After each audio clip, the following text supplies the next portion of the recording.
നമ്മുടെ ലോകത്തെ, നമ്മുടെ പരിസരത്തെ വളരെ ശൂന്യമാക്കിക്കൊണ്ടാണ് മഹാനായ MT വിട പറഞ്ഞിട്ടുള്ളത്. MT ഇല്ലാത്ത കോഴിക്കോട് ശൂന്യം, കേരളം ശൂന്യം, നമ്മുടെ പരിസരം, നമ്മുടെ ലോകം ഒക്കെ ശൂന്യമാണ്. എല്ലാവർക്കുമുള്ള പൊതുമനുഷ്യനായിരുന്നു MT. വ്യത്യാസങ്ങൾക്കതീതമായി, വിഭാഗീയതകൾക്കതീതമായി, അത് സമുദായത്തിൻ്റെ ആവാം, രാഷ്ട്രീയത്തിൻ്റെ ആവാം, കക്ഷി രാഷ്ട്രീയത്തിൻ്റെ ആവാം, പ്രത്യയശാസ്ത്ര ചിന്തകളുടേതാകാം, അതിനൊക്കെ അതീതമായി നിന്ന ഒരു പൊതുമനുഷ്യൻ, വലിയ മനുഷ്യൻ, ഒരു മഹാമേരു പോലെ സമൂഹത്തിൽ ഉയർന്നു നിന്ന് അങ്ങനെയുള്ളവർ അപൂർവമായിട്ടേ ഉണ്ടാവുള്ളൂ. എഴുത്തുകാരുണ്ടാവും, വലിയ എഴുത്തുകാരുണ്ടാവും. വലിയ മനുഷ്യരാവുക എന്നുള്ളത് വളരെ വളരെ അപൂർവമായിട്ട് സംഭവിക്കുന്നതാണ്. അതോടൊപ്പം MT വസന്തമായിരുന്നു.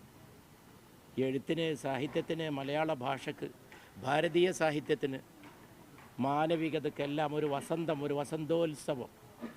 കാലത്തെ സൃഷ്ടിച്ചു, കാലാതിവർത്തിയായി. ഒരു പ്രത്യേക കാലത്തെ സൃഷ്ടിച്ചു, കടന്നു പോകുമ്പോൾ കാലാതിവർത്തിയായി.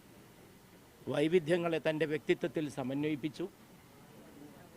കണ്ടാൽ തോന്നും സന്യാസിയാണോന്ന്, അത്ര വലിയ നിസ്സംഗൻ, ഒന്നിനോടും പ്രത്യേകിച്ച് ഒന്നുമില്ല. ആരെങ്കിലും എന്തെങ്കിലും ആക്ഷേപിച്ച് പറഞ്ഞാൽ പോലും ഒരു ചെറു പുഞ്ചിരി മാത്രമാണ് പകരം, മറിച്ച് മറുപടിയൊന്നുമില്ല. വാദപ്രതിവാദങ്ങളില്ല, ശബ്ദകോലാഹലങ്ങളില്ല, ശബ്ദഘോഷങ്ങളില്ല. ശാന്തൻ, പക്ഷെ അകത്തൊരു കടൽ, വികാര വിക്ഷുബ്ധതയുടെ ഒരു കടൽ. ആ കടൽ ഉള്ളിലും കൊണ്ട് നടന്നു. അത് കഥാപാത്രങ്ങളിലേക്കും പകർത്തി. എഴുത്തിലായാലും ചലച്ചിത്രത്തിലായാലും വലിയൊരു സ്വത്വബോധം എപ്പോഴും കാത്തു സൂക്ഷിച്ചു. സ്വത്വബോധം, ഞാനെന്ന അഹങ്കാരമല്ല, ഞാനെന്ന സ്വയം ബോധം. സ്വത്വബോധത്തിൻ്റെ രാജശില്പി എന്ന് വേണമെങ്കിൽ MTയെ വിളിക്കാം. വാങ്മയത്തിൻ്റെ രാജശില്പി എന്നതോടൊപ്പം MT ഒരിക്കൽ പറഞ്ഞതോർക്കുന്നു, അറബ് ചന്തയിലേക്ക് കൊണ്ടുപോകുന്ന നാൽക്കാലികൾക്ക് ഏത് മരണമാണ് തനിക്ക് വേണ്ടതെന്ന് തിരഞ്ഞെടുക്കാൻ പോലുള്ള സ്വാതന്ത്ര്യമില്ല. അതിൽ ഞാനില്ല, ഞങ്ങളെ ഉള്ളൂ എന്ന്.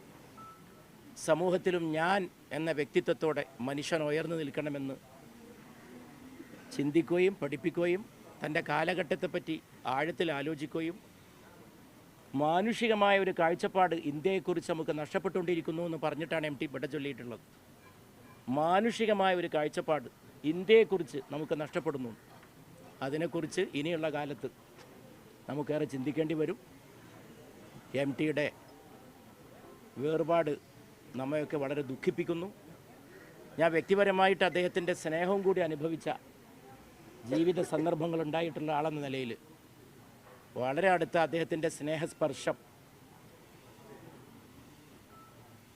ആ മഹത്തായ സ്നേഹസ്പർശത്തെ, അതിന് ഭാഗ്യമുണ്ടായതിൽ കൃതാർത്ഥതയോടെ, ആദരങ്ങളോടെ അദ്ദേഹത്തിന് വിട ചൊല്ലുന്ന പതിനായിരങ്ങളിൽ നമ്മളൊക്കെ ചേർന്ന് നിൽക്കുന്നു.